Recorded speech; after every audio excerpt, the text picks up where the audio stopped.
Hello friends, I am Rakhi. In this video, we'll be doing some examples regarding the nomenclature of organic compounds. So let's begin.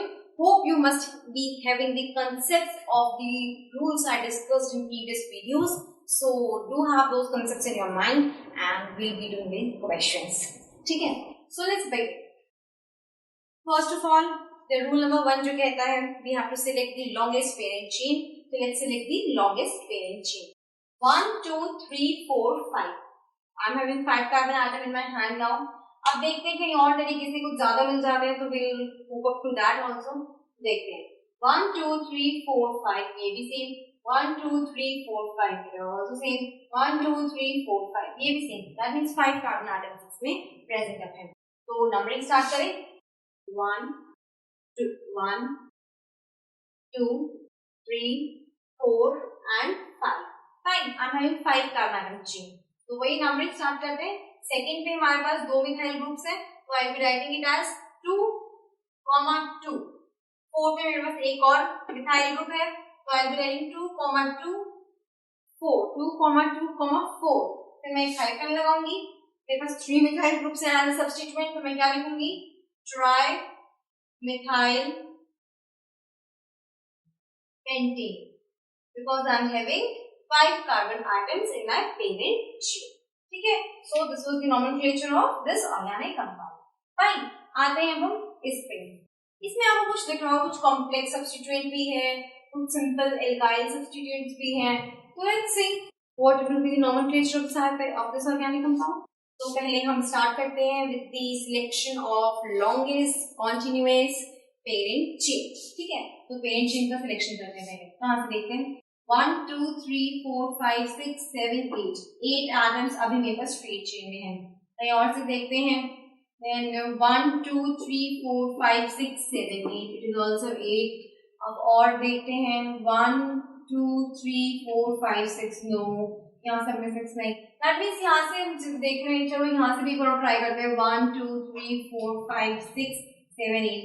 8 आ रहे हैं हम basically, नहीं? तो 8 is the parent chain. तो let's do it. So it will be 1. I am doing. तो मैं अगर starting कहीं से कर दूं तो I should do starting. या अगर मैं लोकेन रूल के अकॉर्डिंग की नंबरिंग करती हूँ तो लोकेन रूल देखते हैं. अगर मैं नंबरिंग यहाँ से स्टार्ट करती हूँ 1, 2, 3, 4, 5, 6, 7, 8. ठीक है?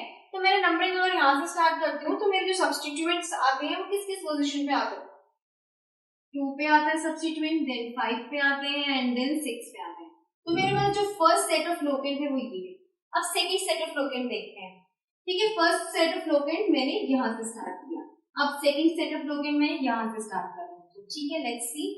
1, 2, 3, 4, 5, 6, 7, 8. तो मेरे पास जो सेकंड सेट ऑफ लोकेंट है उसमें मेरे पास जो सबसे पहले कहाँ आ रहा है? मेरे पास 3 पे आ रहा है, देन 4 पे आ रहा है एंड देन 7 पे आ रहा है. फाइन. तो मेरे पास सेकंड सेट ऑफ लोकेंट है जो मैंने इधर से स्टार्ट किया. I am getting the second set of locant 3, 4, 7 और फर्स्ट सेट ऑफ लोकेंट 2, 5, 6. सो अगर मैं फर्स्ट सेट ऑफ लोकेंट का फर्स्ट पोजिशनल नंबर देखती हूँ और सेकंड सेट ऑफ लोकेंट का फर्स्ट पोजिशनल नंबर देखती हूँ, तो जो लोअर सेट ऑफ लोकेंट मेरे को मिल रहा है, लोएस्ट पोजिशन नंबर मिल रहा है, वो मुझे फर्स्ट सेट ऑफ लोकेंट्स में से मिल रहा है.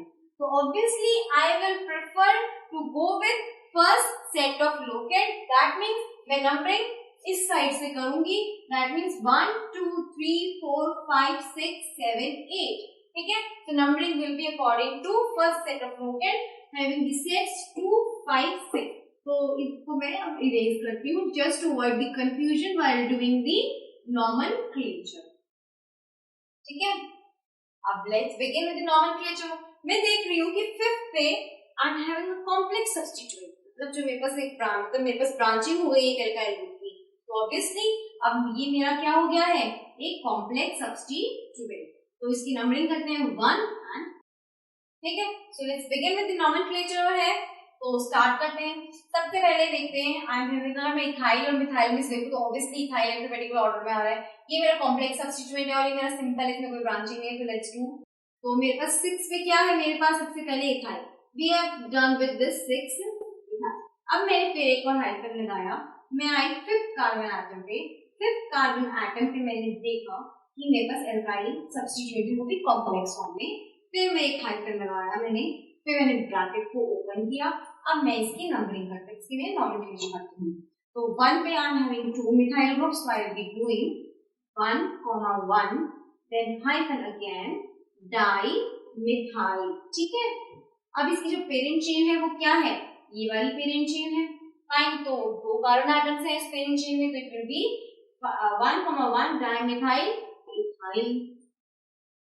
ठीक है, अब वी आर डन विद इथाइल्स। अब आते हैं सेकंड पे हमारे पास मिथाइल है, फिर एक हाइफन लगाओ, फिर 2 लिखो बिकॉज सेकंड पे हमारे पास मिथाइल ग्रुप है, और फिर पेरेंट चेन का नेम, तो पेरेंट चेन का नेम क्या है, ऑक्टेन, तो I will writing it octane. So इस ऑर्गेनिक कंपाउंड का ये अल्फेट नोमेनक्लेचर है। कैसे, 6 इथाइल, फिर हाइफन, फिर 5 पे गए हैं, फिर hyphen, bracket open, then 1, 1 dimethyl ethyl, bracket close, then second पे आए, फिर एक हाइफन, फिर 2 लिखा बिकॉज सेकंड पे मिथाइल ग्रुप है, फिर हाइफन, देन मिथाइल, और फिर जो मेरी पेरेंट एल्केन चेन है, जो पेरेंट चेन को मैंने सिलेक्ट किया था वो कौन सी है, 8 कार्बन एटम्स की है। 8 को क्या कहते हैं, oct, since it is saturated hydrocarbon chain, so it will be octane. That means nomenclature क्या हो गया, 6 ethyl, 5, 1 dimethyl ethyl, 2 methyl octane. Hope now these examples relating to the rules which I taught you must have been clear. Do watch the next video for further nomenclature of the organic compounds. Till then, take care and goodbye.